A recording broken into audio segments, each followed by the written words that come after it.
Good evening. I want to bring this public meeting to order. The public meeting is being held to provide the residents of Thorold an overview by the Canada Games Host Society and Canada Summer Games legacy facilities, including Canada Summer Games Park. The meeting will not provide details with regard to financial, operational, or partnership agreements currently being negotiated with the other partners. Details will be presented in a future staff report, which will be presented and discussed at a future council meeting. A sign-in sheet is located in the lobby if you wish to receive notification of when that staff report is being presented to council. So if you sign in that sheet, you'll be notified. You'll be able to access that report. That report is a public report, and it'll always be made public the Thursday before the following Tuesday's meeting. Our goal is to try and get it to council on November the 19th. If everything's done, that'll be our goal. It's not cast in stone, but it is our goal that's the night we're hoping to bring it to council, and there'll be sufficient notice for all. The presentation from the Canada Summer Games Host Society will include Doug Hamilton, board chair, and Matt Hill as well. So they'll be making the presentation and answering questions, and I'm going to turn this over to Doug. Doug, welcome to Thorold.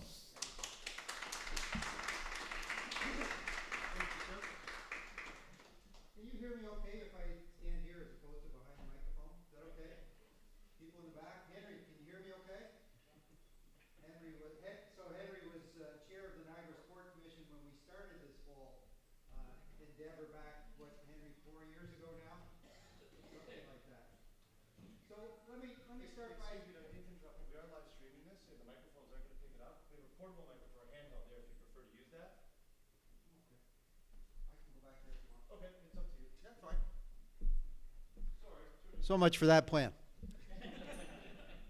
So let me start by talking a little bit about the Canada Games. Anybody know when the Canada Games started? 1967. Part of Canada's centennial celebration. The then government, our current Prime Minister's father's government, decided that we needed a celebration in the country. We needed to celebrate both youth sport as well as culture, and they started the Canada Games. It's intended to rotate across the country. It moves from province to province. It moves to different municipalities. It happens every 2 years. Summer, winter, summer, winter. Similar to the Olympics, in the off years from an Olympics. So you'll know that next summer is a Summer Olympic Games. Our Canada Games would happen the summer after the Summer Olympic Games. Same thing for the winter. What it is, though, is it's a celebration not only of sport, like many multi-sport events, but it is a celebration of culture.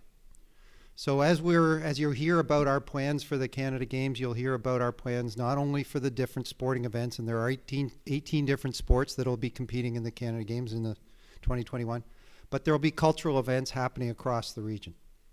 in every municipality will be having cultural event during the 2 weeks of the games, as well as a number of events leading up to the games.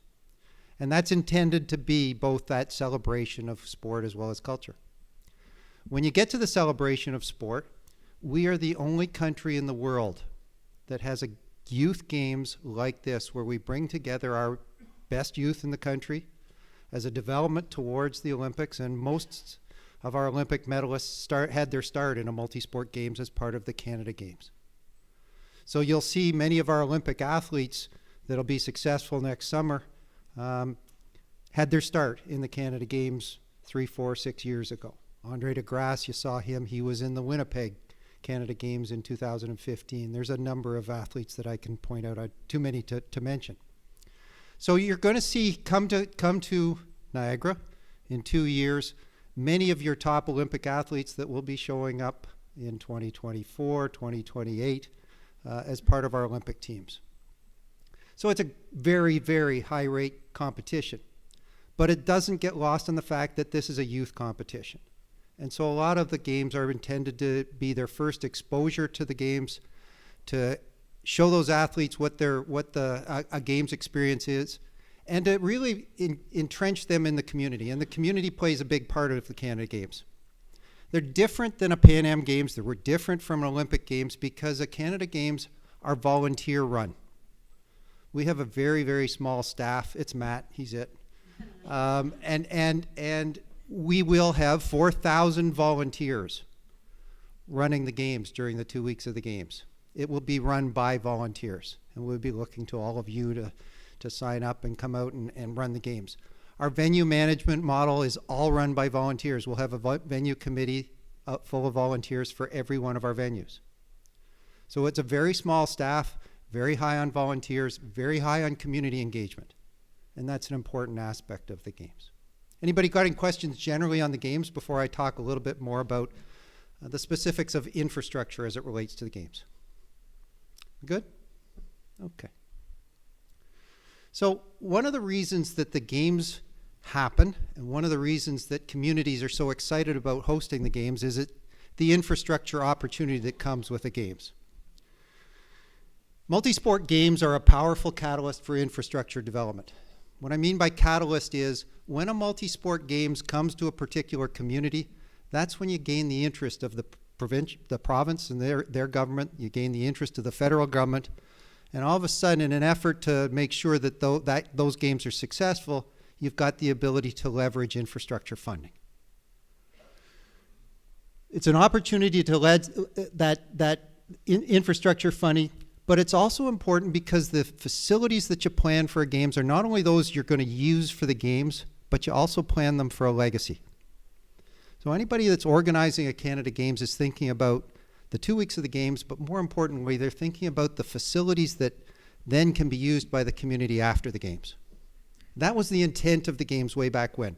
This is an opportunity to go across the country so that different communities can engage in the celebration, but communities get the chance to improve their infrastructure for community use. And that's been an important part of our planning right from the start. The facilities that are used for the games, they do get used for the games for the 2 weeks, but there is a recognition that those facilities are important for ongoing use afterwards, and so they're primarily planned for ongoing use. The community use, obviously you want to ensure that you've got health and wellness facilities, you want to make sure that you've got youth sport and development facilities, but there's an economic part of this too. Sport recreation tourism is an important aspect in today's tourism world. You all know that Niagara and tourism go hand in hand, but our sport tourism is an underdeveloped, although already very successful area. And so this is an opportunity for us to create facilities that will continue to host different events, whether they be youth hockey competitions or track and field meets or World Rowing Championships in 2024, which couldn't be hosted unless we make some improvements to the Henley Rowing course that we're going to make as part of the games. So these are an opportunity for sport recreation tourism for economic benefits for the community afterwards, and obviously for business attraction and job creation. All important things for a community. Past games. Why do communities get excited about hosting games? Well, first of all, there's a 2-week celebration. It's a fun time. Everybody who ever volunteers at a games becomes, I can tell you, mesmerized by the opportunity. And so what you now get, and Sue can tell you about people that have volunteered for different games, that continue to volunteer and actually move to different communities for the 2 weeks in order to volunteer. They get caught up in the spirit of the games. But the primary reason why municipalities or others look to host the games is this opportunity to create and improve their infrastructure. So you have, and we've had this success in Calgary. We had the Winter Olympics in 1988. Calgary seized that opportunity, created some great infrastructure, Winter Olympic Games infrastructure, Olympic Park. Anybody been there? Great facilities, continue to be used by our top athletes, continue to generate enthusiasm among many of our youth athletes. Katrina LeMay-Doan, who's now on the board of the Canada Games Council, had her start at the Winter Games and speed skating. Wouldn't have been able to compete in those games, obviously, if we didn't have speed skating oval. Calgary Games was responsible for that development. You go to Vancouver. This is the Richmond Oval that is continued to be a community facility after the Olympics. Created for the Olympics, but a community facility afterwards. Toronto Pan Am Games. Number of facilities that were created and intended to be a legacy facilities there. This is the new Goldring Center that was created at U of T as a result of the Pan Am Games. Similarly, this is the Scarborough where the Toronto TPAS, Toronto Pan Am Aquatic Center. New 50-meter pools in there. Some of you will have heard of a young woman by the name of Alexiak. She swims there, started her swimming here. So there are a number of different facilities that have been established as a result of the Pan Am Games in Toronto. Some of you will be familiar with the Whitby Ability Center. Very special facility for people with special needs to go in and engage in recreation and a number of other activities. Some of you, if you be familiar with the municipal facilities in Markham that were created for the Pan Am Games. Milton, a velodrome created for the Pan Am Games, continuing to be used by the community. And finally, as you're well aware, the Welland International Flatwater Center, which was created for the Pan Am Games and continues to be an important facility in Niagara to host ongoing events and for youth to participate in sport and for all of us to go engage in participation along the Welland Recreational Canal and using the facilities. So the opportunity for a games is really an opportunity to create infrastructure. There's a number of other benefits, but that infrastructure opportunity is one that you need to seize. Canada Games has an excellent track record of infrastructure development. Talked about the fact that this happens at communities across Canada. So our infrastructure minister wrote us a letter a little while ago. This is the quote that came from our current infrastructure or previous infrastructure minister as of 2 months ago. The Canada Games in Niagara is a wonderful opportunity to encourage economic growth and enhance Ontario's reputation as a sport and recreational tourist destination. Importantly, this is a one-time opportunity for us. We have to get this right. The reason for that is that we will not in Niagara host a Pan Am Games. We will not be hosting an Olympic Games. We're right-sized for a Canada Games. Canada Games moves across the country. They'll be back in Ontario in another 20 or 25 years. And when they come back to Ontario, they won't be coming back to Niagara. Everybody else in Ontario won't be bidding on this. And the fact that we've already held it will mean that it'll go somewhere else. We were fortunate in our bid from a couple years ago to be competing against Ottawa and Kitchener-Waterloo and Sudbury. And the people on the selection committee saw the incredible advantages that there are in Niagara and decided that it was our turn. And it is our turn. But this is a once in a lifetime opportunity for us. We got to get this right. So you'll see in our part of our branding, you'll see on Matt's jacket down his sleeve, our tagline, once and for all.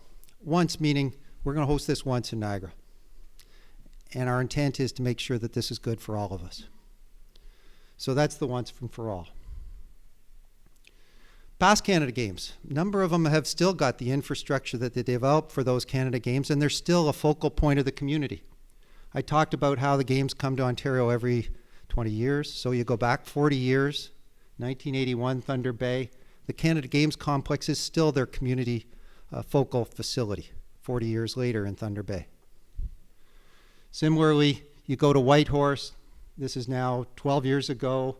The Whitehorse Canada Games Center is their focal community recreation facility. Same thing in Halifax. Same thing in Red Deer. Red Deer, we just had the Winter Games, so now 8 months ago. Many of us were fortunate to be there. Beautiful facility that they've created, built for the games, that is continuing to serve an important community legacy after the games. Our plan.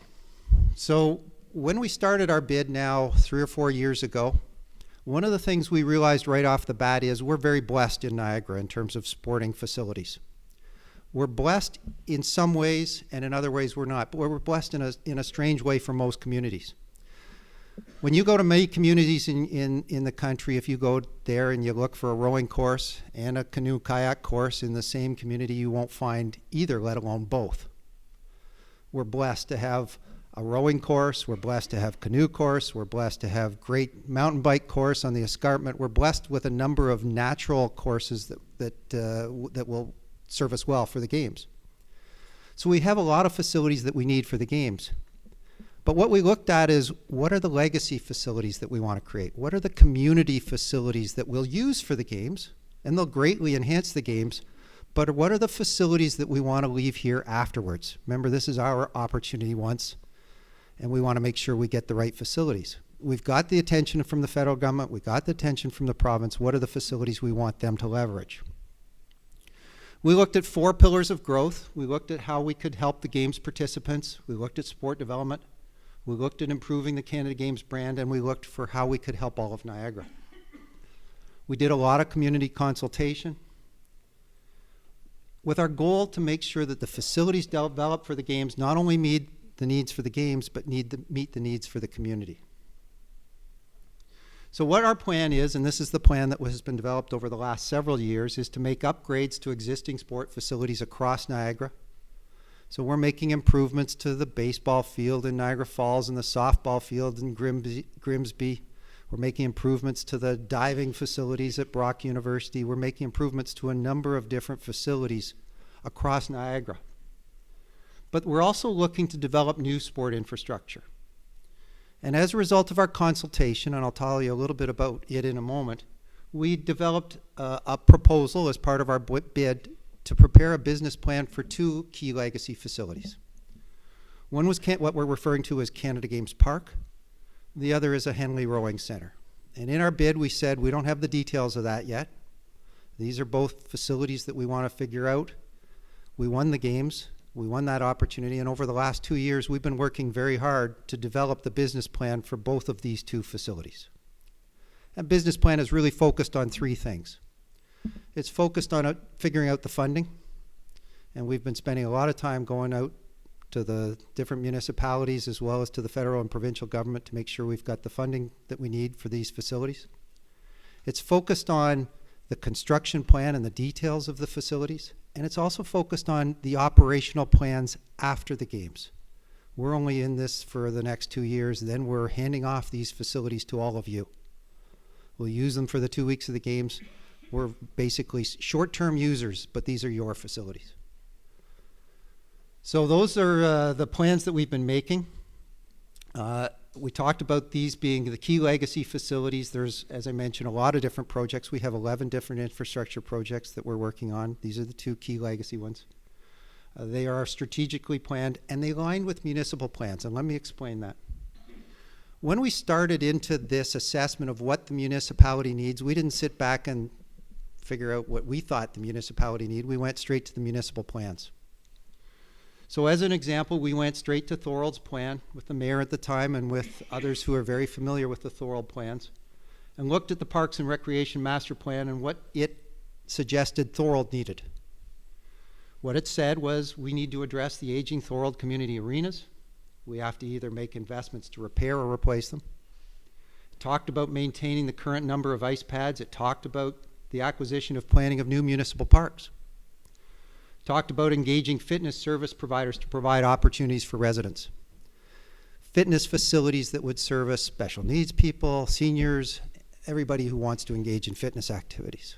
That's the plan, so we said that makes a lot of sense. Our job is to facilitate that, so we started to work towards that.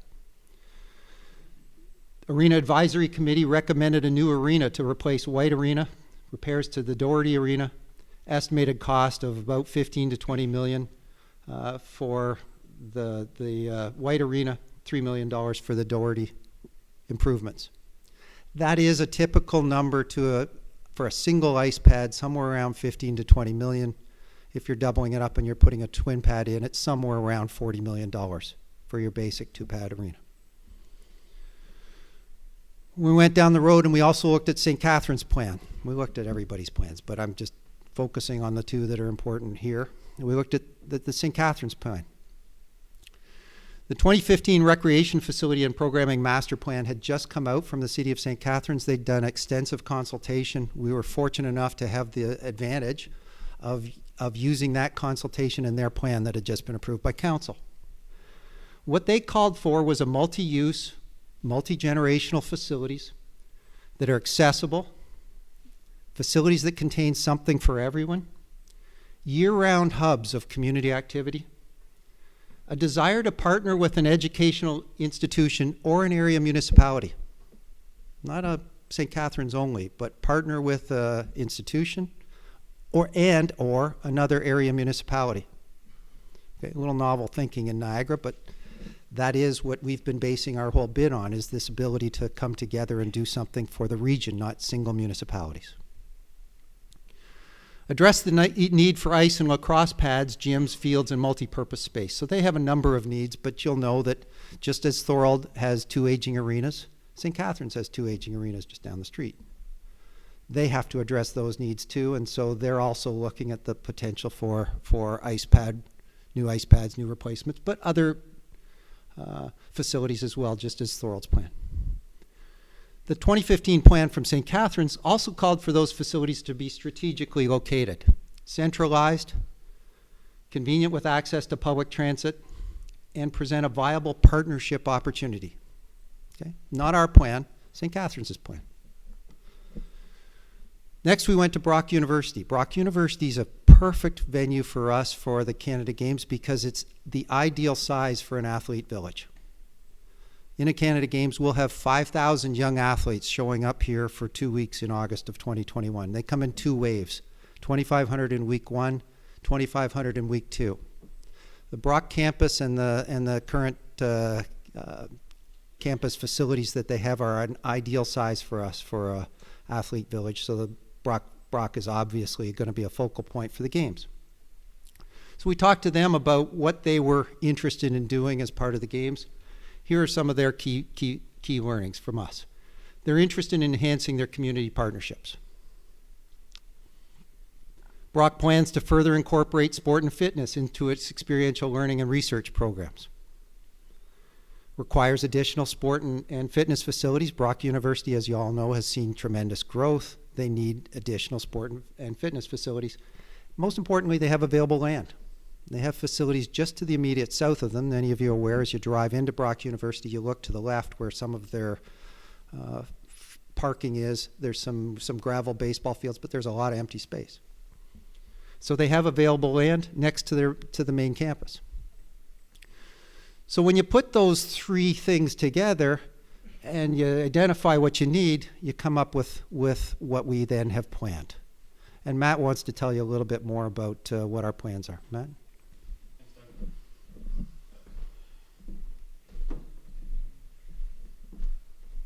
Try and stand back here and point this out here. So as Doug mentioned, this is our rendering of Canada Games Park. As Doug mentioned again, it's located adjacent to the corner immediately into Brock. This road here depicts the entryway into Brock, Brock's main campus here, and Merrittville Highway would be here on your left-hand side with the region just off the screen over here. So this is a community gathering spot. This is strategically located on the corner to be a community presence, to be a welcome into Brock and into the community and into all of Niagara. Flipping a little bit lower in to give you a better depiction here of what we're calling a celebration plaza or a ceremonial entrance into the building. You're just seeing a view of the entryway into Canada Games Park from that main corner. You'll see on this facility here, we've incorporated a green roof. There's a green roof around this building. It acts as a sustainability feature for our building, helps with our energy enhancements and energy use within the facility, as well as lots of glass and light accessing the building internally. Rotating to the opposite side here now, to give you some perspective, Merrittville Highway would be on the right-hand side just here. You can see the Brock Schmoen Tower off in the distance over here. So you're seeing this from the south side of our building. Again, the green roof wrapping around the building, parking available for the facility, exclusively for the facility, and our track and field complex here. I know we have some track and field folks that are in the audience with us tonight. So you can see our track and field complex that is located here. And taking us out a little bit further, again, Merrittville Highway on your right-hand side, the parking available for the facility. We will have a beach volleyball complex available for the facility here for rec leagues and competition leagues and all kinds of high-performance training opportunities, and working with our national and provincial sport bodies. There's significant interest in programming those spaces for the community. Moving inside of the building, Doug had talked a little bit about including a gymnasium. There's been a need within our rec master plans to include indoor recreation space in Niagara. We've scoped a quad gymnasium, which means there are 4 full-size basketball courts running horizontally along here. And we've overscoped those spaces. We've scoped those to parasport, accessible sport, and those that require special attention. So there's additional runoff spaces on all sides of that court to accommodate for those needs. Many are also aware of Niagara's history as a center for high performance for combative sports, specifically wrestling. We have several Olympic athletes that are training in our community here with us today. We've talked with the wrestling and the combative sports community about including a training center in this space available here for them, to give you some perspective on our space. Surrounding the gymnasium, we've got an indoor track. Again, there's a need for indoor running space within Niagara that can be running, walking, training, other performance space that could be on here. For those of you in the athletics community, this is a 200-meter 4-lane IAAF certified track. That means our corners are meeting the radiuses that we need them to meet. That means we're not running into walls at the end and causing dangerous situations. That this is a facility that can be utilized year-round for training and competition. We will have 2 what we are referring to as ice boxes within our facility, and those can accommodate ice sports such as hockey, figure skating, speed skating in the winter months, but can accommodate lacrosse and other dry floor sports during the summer months. One will be a main facility, which will have approximately 1,000 seats as a part of that facility. The second will be a community-focused rink, which will have a less amount of seats, but available for community use throughout the year. To give you some bird's eye perspective, as I've just flown through several renderings on you here, again at the north side here, this is that ceremonial entrance into the facility. Merrittville running down your right-hand side here, and the main entryway to Brock in over here. So as Doug had mentioned earlier, there's a significant amount of parking spaces currently on Brock's campus. Our building will be located on those existing parking lots, and those parking spaces for Brock's use will be relocated to the western edge of this property represented over here. We've got our beach volleyball components here to the south, our athletics facility located here with some additional training space on the south end. We've also allocated space in here for a future playground for community use that could be utilized throughout the year. On the north side, where Doug had mentioned earlier about cycling, and cycling being a significant component of Niagara from both a tourism and training perspective, we are including a cycling pavilion, which will have all of the necessary bike fit out, bike repairs, and gathering spaces for anybody to head off into the trails. This facility here, being strategically located in the center of Niagara, is a short jaunt to Short Hills. The Bruce Trail is immediately adjacent to here, and you can head off onto the many wonderful tracks and wonderful courses that our community has designed elsewhere in Niagara from here. Again, I did mention parking, so the parking for the facility would be on this space over here. Going into the building again to give you a little bit of a bird's eye perspective and understand where all of our partners fit as a part of this and how all the components fit together. This is our floor plan for the facility, and I'm going to take you starting at 12 noon here. I'm going to take you sort of clockwise through the facility coming into it here. So on the right-hand side, again, remembering that Merrittville Highway will be on our right-hand side here, this is our gymnasium. For perspective, this gymnasium is showing the 4 FIBA basketball courts that could be utilized in here at any given time. Curtains drop down in between, very similar to other multi-gymnasium spaces that are out in the community today. There will be some telescoping seating on the one-hand side here for between 700 or 800 for competitions or other high-profile events where you may have some of those requirements throughout this space, as well as change rooms and storage along the right-hand side here. So these gray rooms which you're seeing here are storage spaces, along with male and female change rooms in the center of this hallway here, and a universal change room at the south end here for those that may require this. Moving over to this pad here, which we are referring to as Arena 1. This is our larger arena with 1,200 seats. It will have six change rooms available for that pad, along with officials and universal change rooms in here as well, and storage space available for the facility. Some back of house space in here for the actual operations of the facility, storage, ice plants, et cetera, to actually make our building function. And along here on the north end again will be Arena 2 with their gymnasiums, some team room space here for permanent, quasi-permanent teams who may be large users in that facility, and some administrative space to support the facility in here as well. Moving into the center block of our facility, immediately entering, while we have our ceremonial entrance on the north end here, it's projected that the main users of the facility will be utilizing our parking as a component of this facility, and this will ultimately be the main traffic entrance for the facility. This orange or brownie space, which you're seeing in here, will be the administrative space to support the facility, have a welcome desk, have all those amenities that you're going to require when you arrive at a facility and need to know where you're going. And in the middle here, this is a very unique space and a very special space of which we've been working with several community partners on. But it's about 10,000 square feet, and it's 10,000 square feet that's been allocated for facility in a program known as the Brock-Niagara Center for Health and Wellbeing. The Brock-Niagara Center is a program that focuses on rehabilitation, strength training, and other requirements for those that require special needs, those that have Parkinson's, stroke victims, amputees, spinal cord injuries. They are currently in an old school located at the bottom of Glenridge Hill on Lockhart, which is inadequate for their facility. They've run out of space. They're at capacity. They simply can't function in there. It's a program that's run primarily by professors and students. It's their experiential learning opportunity to get them out into the community and get those folks the opportunity to get the enhancements and the experience that they need for jobs further in their career.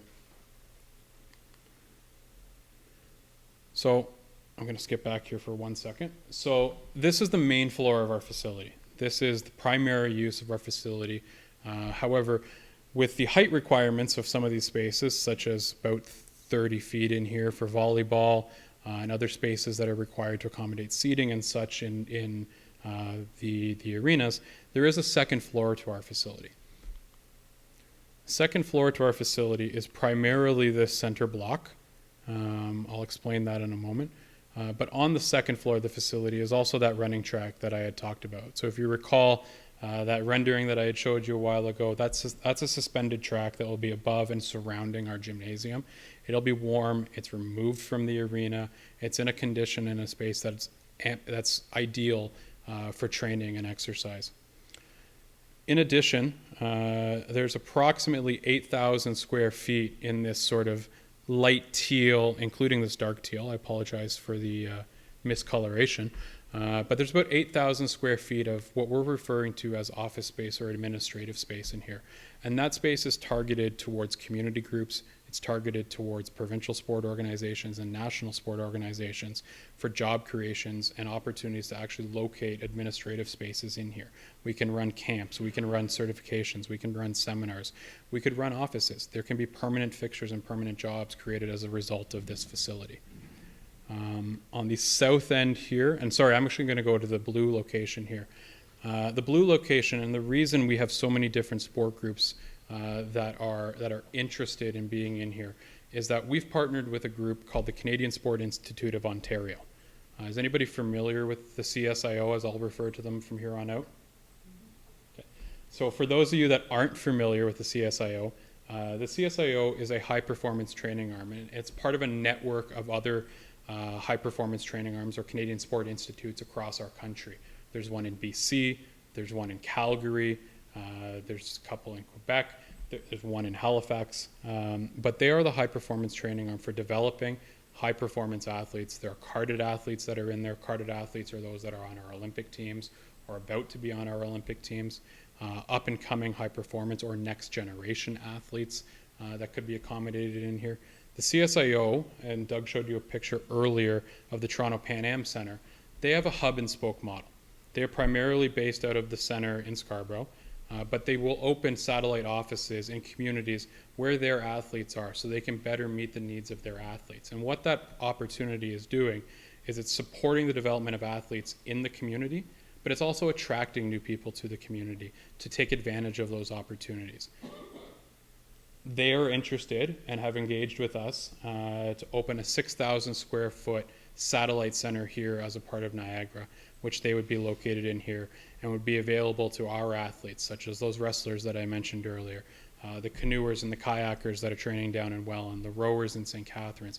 But anybody who's in Niagara that's available for their programs, they're available here to support that.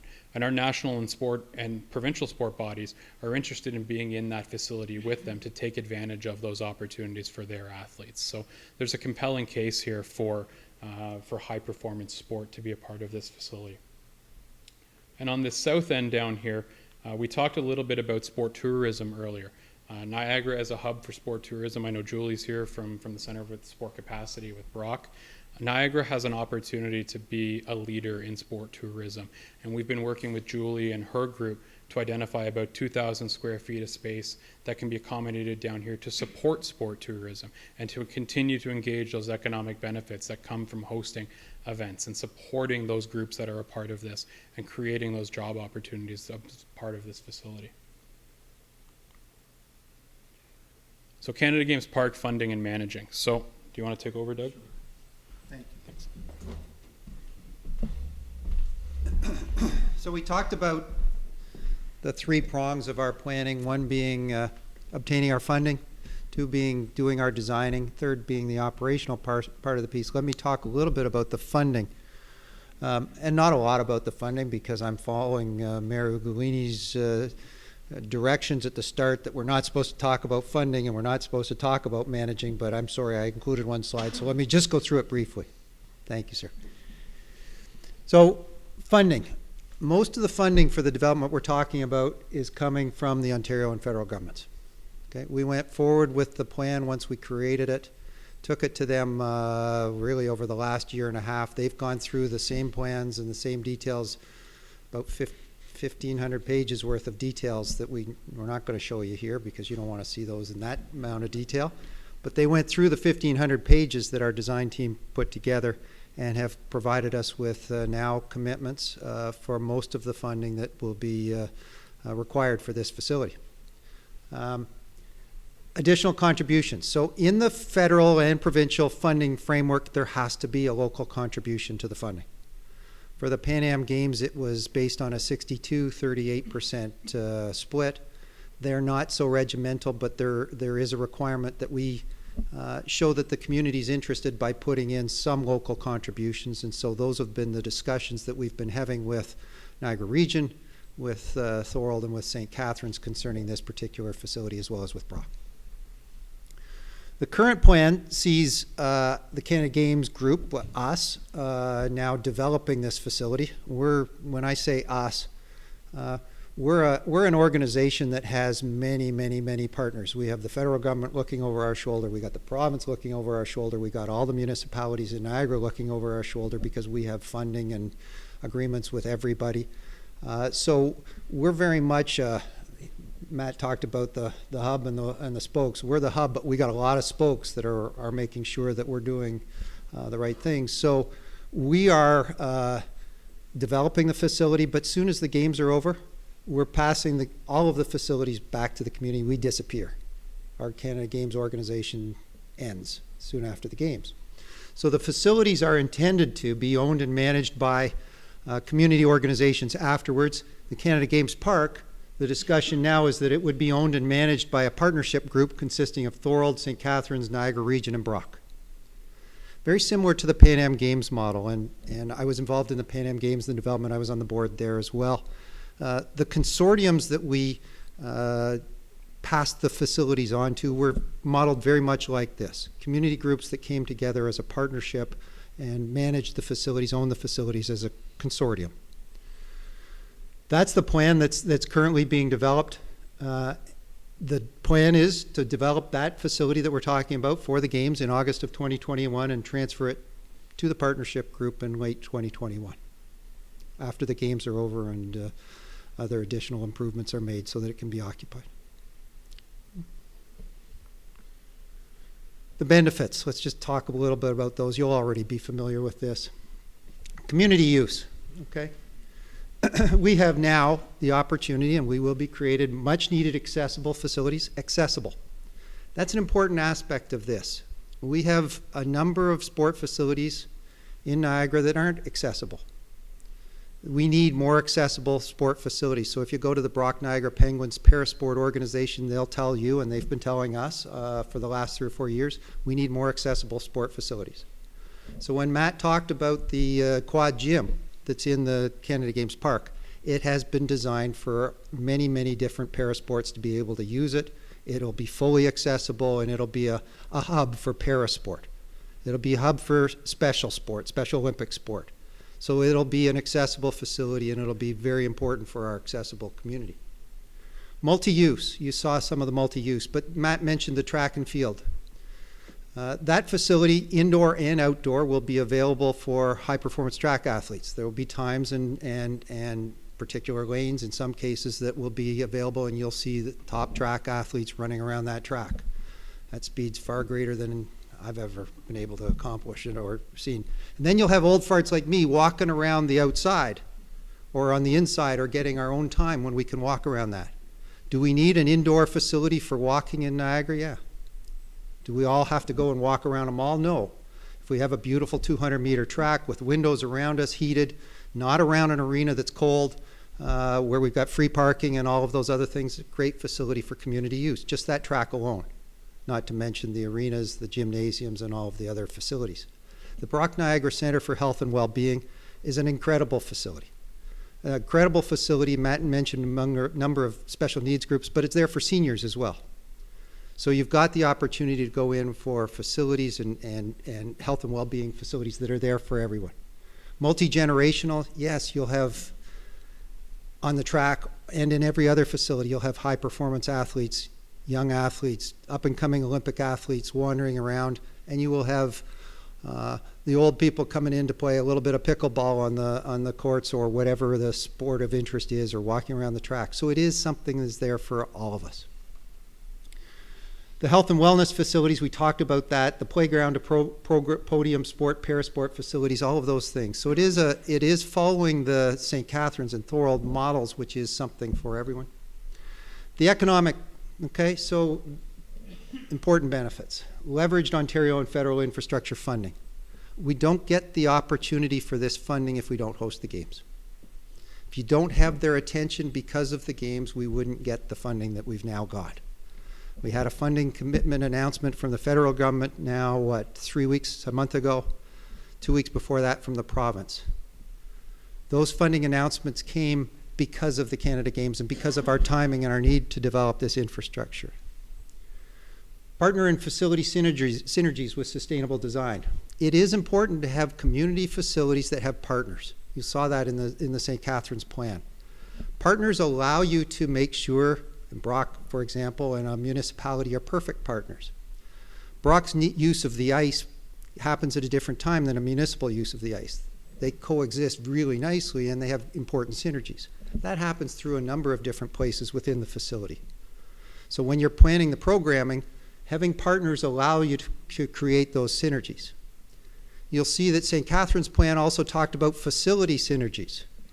So it talked about community hubs where you had many facilities. You're not just dropping your kids off to go play hockey, because you've got now an opportunity to go into that same facility and do a little workout or go for a walk around the track while your son or daughter is out playing hockey or out playing whatever sport they're playing. So you've got an opportunity for people to come together and stay there rather than drop off.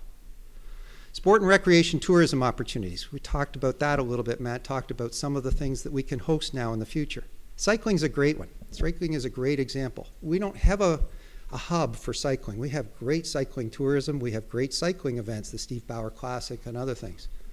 If we have a hub where you can come, shower, change, go out to a cycling facility and then get right onto the trail system, you'll have people driving here from all over the place, parking in the parking lot, unloading their bikes and heading off into the trails.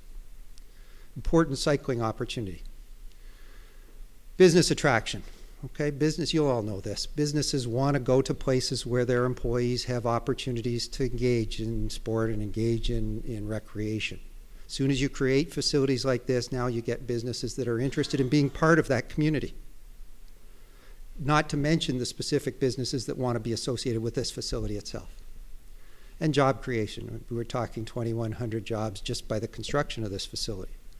So a little over $400,000 in economic benefit just from hosting the games and constructing this facility. But the ongoing job creation and business attraction from hosting events and continued use of the facilities are important to host communities. And so those are some very important economic benefits as we go forward. Wanted to pass this back to Terry, if you're going to address the questions, or would you like me to? Okay. So, I'll be doing it when it comes to council, so you can do it. So we didn't get too deep into the funding. I'm happy to deal with those. We didn't get too deep into the management. A lot of those things Terry mentioned are being discussed. But we wanted to make sure you understood the facilities themselves, how we came up with the plans. And again, us at the Canada Games, this isn't our facilities. These are really us helping to be the catalyst to deliver the facilities that we were advised were facilities that the community wanted and needed as part of those master plans and as part of the consultation with a number of things. And we've tried to create a plan that addresses as many needs as we could as part of the plan. So that's a little bit of a summary. We'd be pleased to answer any questions that you have. Yep. So Doug, as challenging as it is to come up with the capital development plan and the capital financing plan, congratulations on getting it to this point.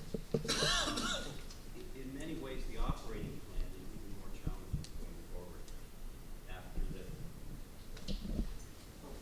Yeah, if we could ask you to go to the microphone to address the question.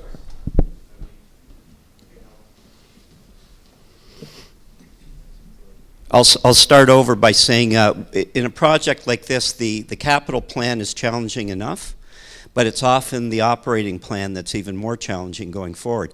And I realize you're not in a position to go into details, but there's there's an obvious factor that could impact on this, and I'm wondering what you can say, and we won't necessarily hold you to it because it's not within your control, but is there any indication at this point how Brock may use these facilities for their varsity and or intramural sports? There is. So there's ongoing discussions between Brock, St. Catherine's, and Thorold in particular regarding all of the aspects of this facility.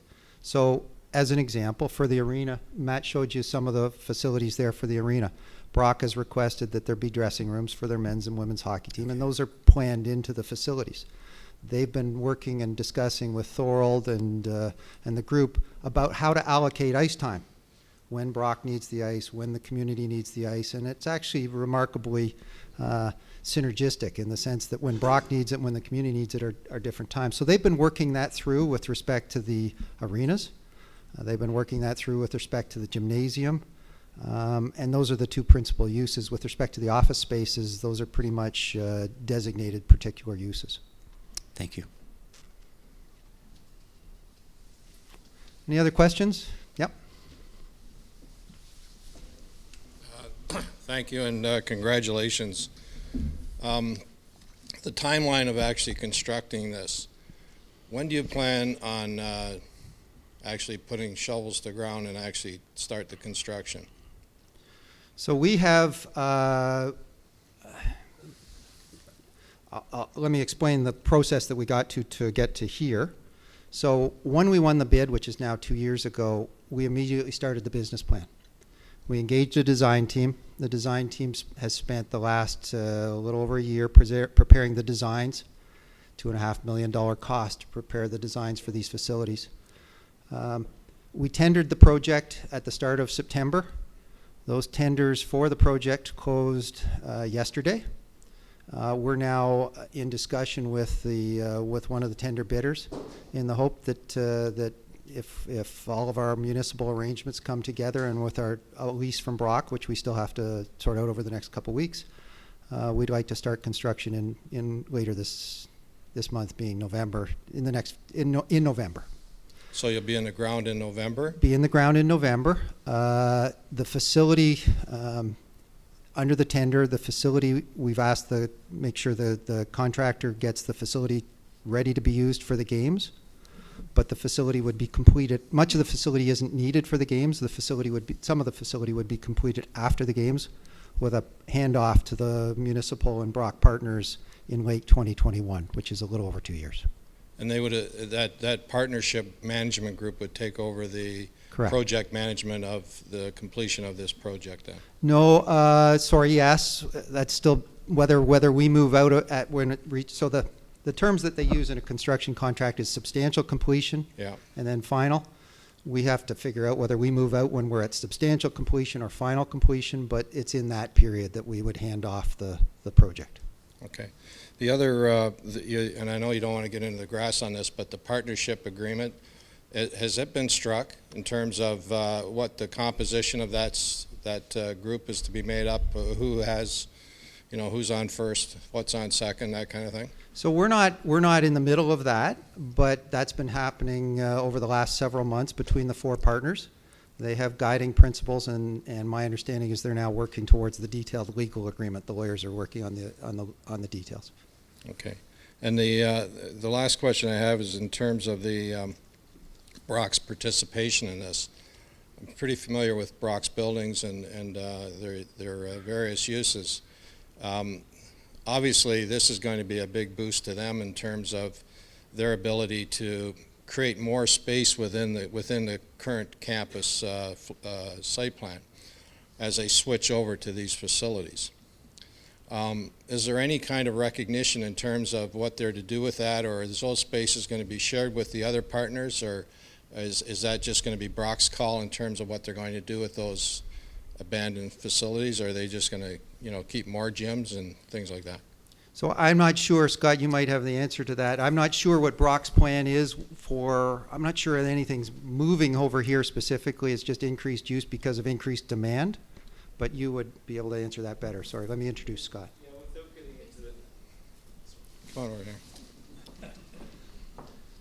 Without getting into the details, because the agreements are still being worked out, again, this building and complex is going to be owned by the community, which is the partners, Thorold, St. Catharines, and Brock. So it's actually not Brock's gymnasiums. We have to rent them back from that group. So we will be using them. There's a whole process on how we're renting the ice, how the community's renting the ice, how we're renting the gyms, how the community's renting the gyms. So it's a bit of a mix.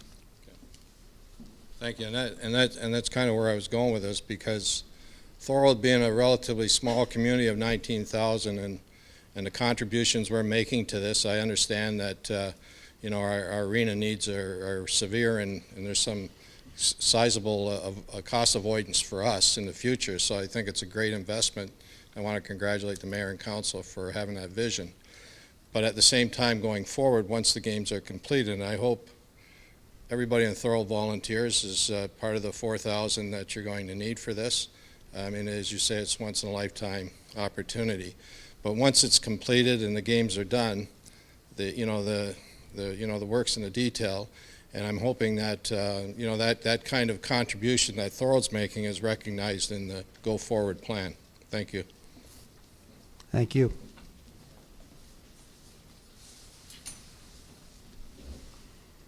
Hello.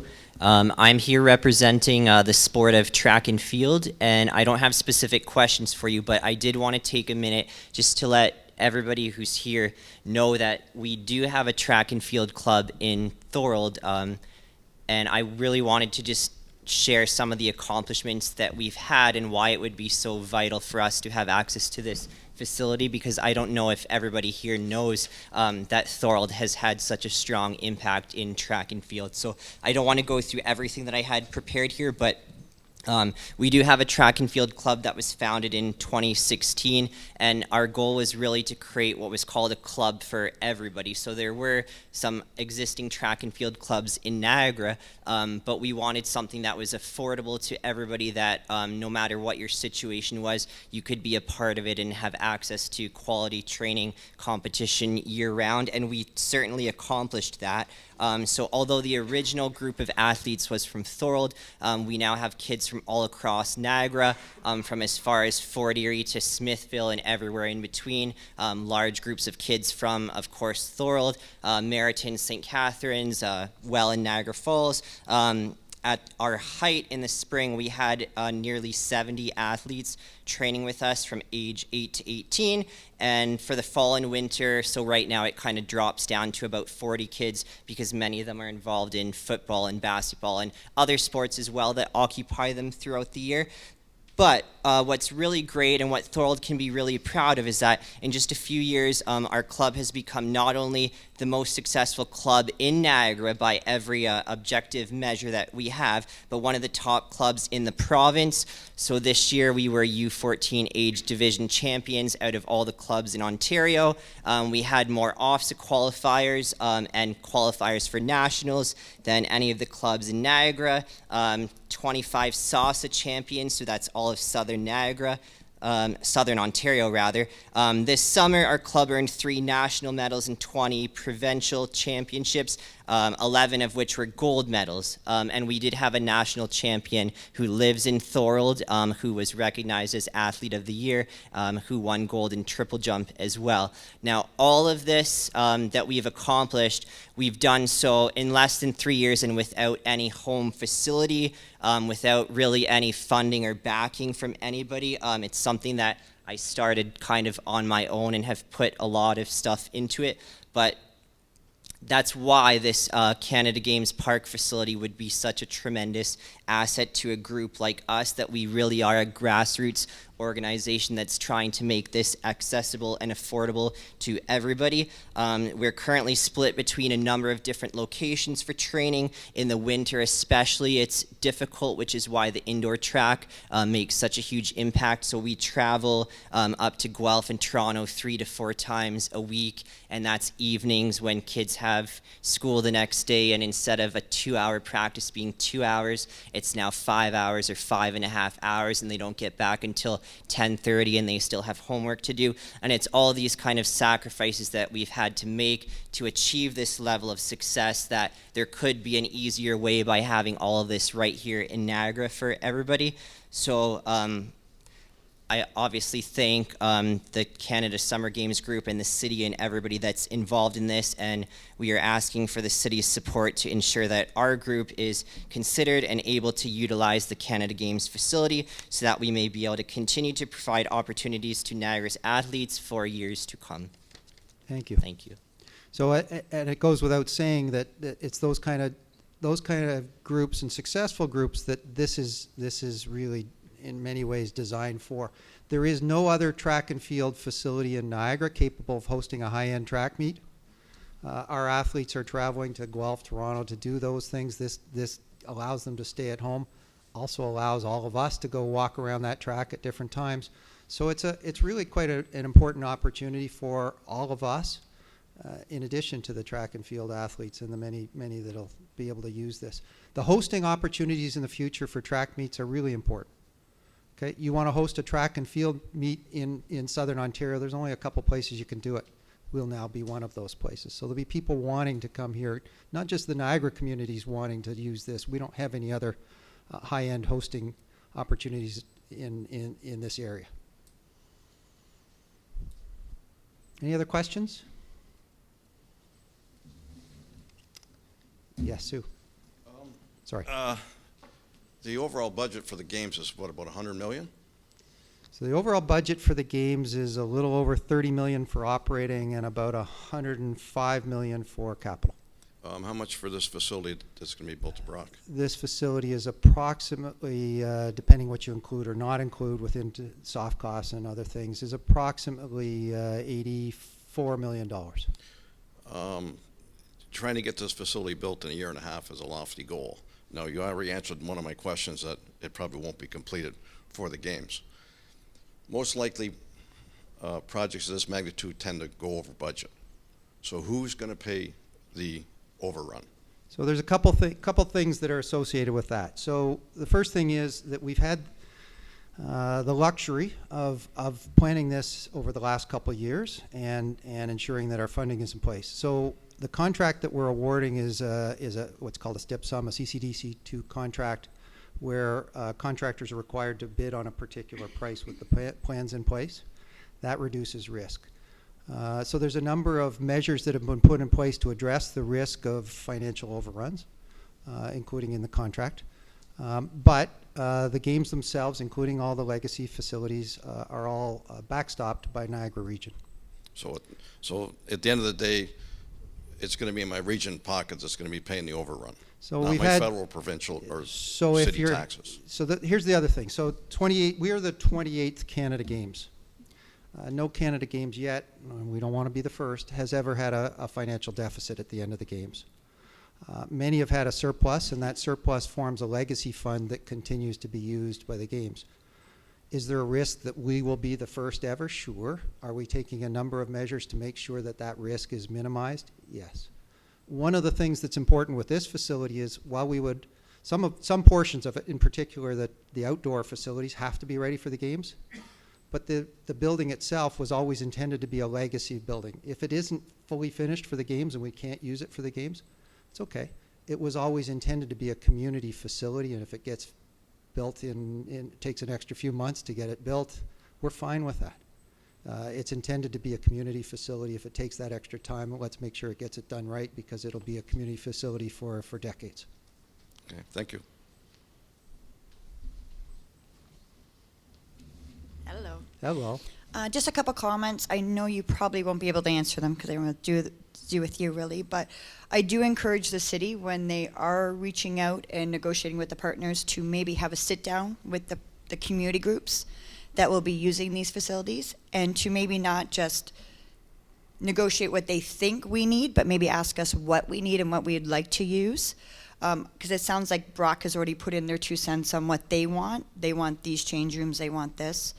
So maybe that could be a conversation to maybe have a secondary meeting with the seniors. You know, maybe they want something, and you know, all these kind of things that we're trying to build with Thorold and make it a little community group, that maybe we should be reaching out to those community groups and seeing what they want, what they need, and what we want you guys negotiating for us, kind of thing. Just as a mom, I'm just saying, like, I think that's important. And as a taxpayer, I think, I want the best of whatever Thorold can get out of this. But I do encourage you not just to go to the negotiating table without knowing what we want and what these community groups need. And second is parking. That is a question I have about is it going to be free parking? Is it going to be regulated? Do we have any idea with that? It's free parking. We built this on the basis that it would be free parking. We're not building any potential for paid parking here. So then how do we had a problem in our downtown where we had Brock coming in. They would park in our free parking lot and go in. So how do we prevent that, since now we're taking away a Brock parking space, that we make sure Brock isn't parking and I can't get in to get to a hockey game or a track meet or... Completely understand your question. Yeah. It's been a question that we've keep forgetting. It's a question we've heard a couple times from people, so I completely understand. What we've done here is we've separated the parking from on both the what I'm going to call the east side for the campus or for the facility and the west side for Brock. We will be putting in parking controls to protect that for the facility. So we've scoped parking barrier arms and parking validation systems to be utilized as a part of this. It'll be up to the operating group to formalize exactly how you get your ticket validated out of that essentially, but it's to do that for your protection for that exact reason, so that the Brock students aren't taking that parking. And not just that, I mean, personally, I don't, if I want to go for a walk, I really don't want to have to pay, or every time I go to a practice, I really don't want to have to pay either, but I just want to, keep that in mind that, these things that our kids are doing and, I'm doing already cost us money, that we don't want to put additional charges on that. We've intended that parking for the facility is entirely free for that, and that's been reflected in all the models that have been done on this facility. Thank you.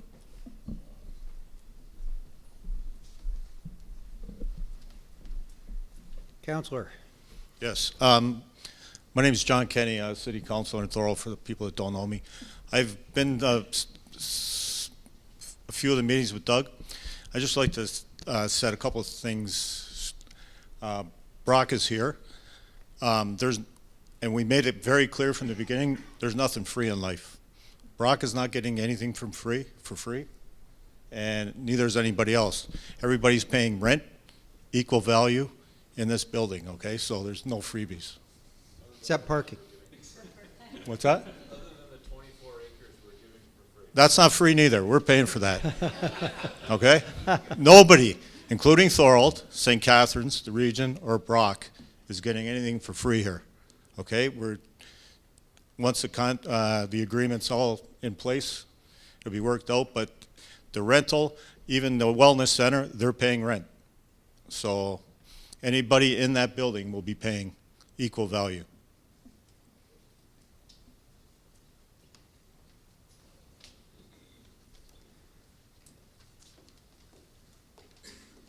Henry, are you leaving or are you asking a question? I'm going to talk for a half hour. No. Okay. I got it. Well, first of all, I want to congratulate you, Doug. I know you've been working on this for the past 4 years. Excuse my voice. I'm suffering or getting over a cold. So I appreciate all the effort. Same with you, Matt. I've seen you guys many a times. Again, there's me, the public person, but then there's me, the accountant, that I always make sure I question finance stuff. It's great to build a project. I like the vision. I like how everything's looking there. But to me, the nuts and bolts of this is going to come down to the operating agreement. I know you're not part of the operating agreement. Marcia touched upon it earlier. And I know we're not supposed to really talk about it because that's not it says here not to talk about that, but I think I have to bring it forward here. This is where I think council has to have that open discussion with the citizens of Thorold along with the user groups. I sort of piggyback on Marcia's point.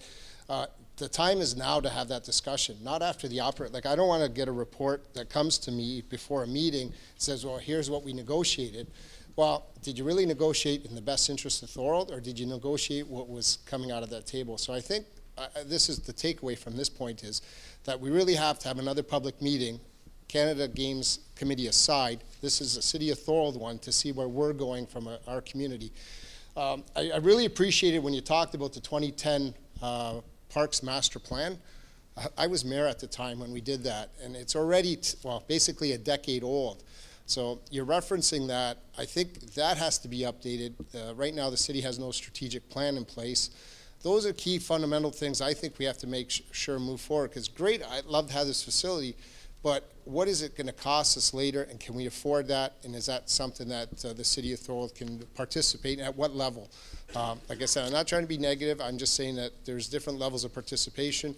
To me, one of my biggest disappointments looking at this is I think the Brock students should be playing a higher role in the participation level of this as opposed to the city of Thorold in terms of some of the commitment. I have a better understanding now of what's being proposed here because I've heard that Thorold was just in on the hockey rink, but now it seems like they're in on the whole thing.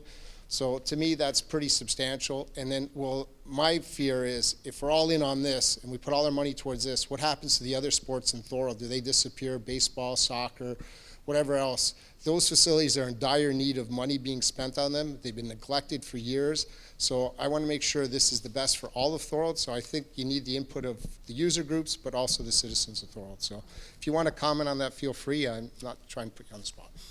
I'm not, so I know that there's been lots of discussions on the operational model. We've had PwC come in and do some financial assessment of the operational model.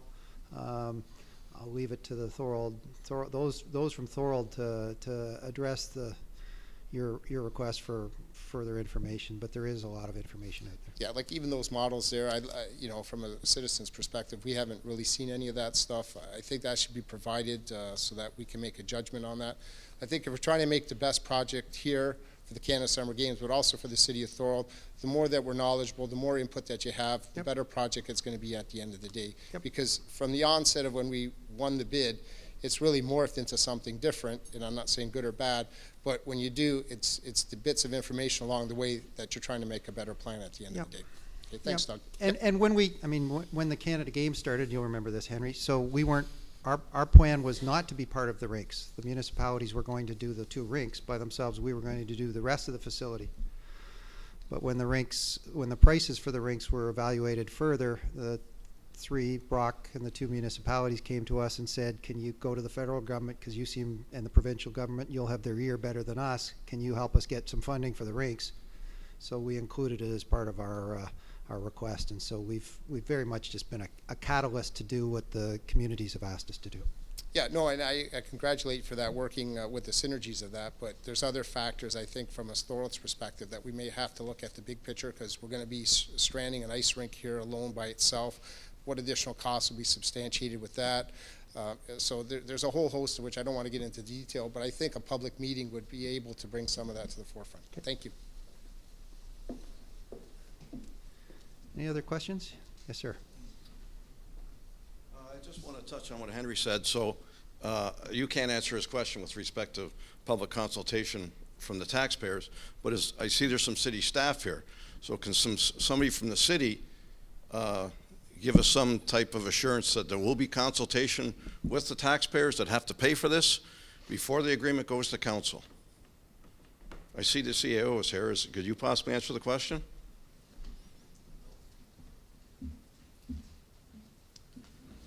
We'll take the directions from City Council, how they want us to proceed, and certainly I hear that we need to consult with stakeholders, various community groups, and subject to the guidance or direction from City Council, we will certainly do that. Thank you. Okay.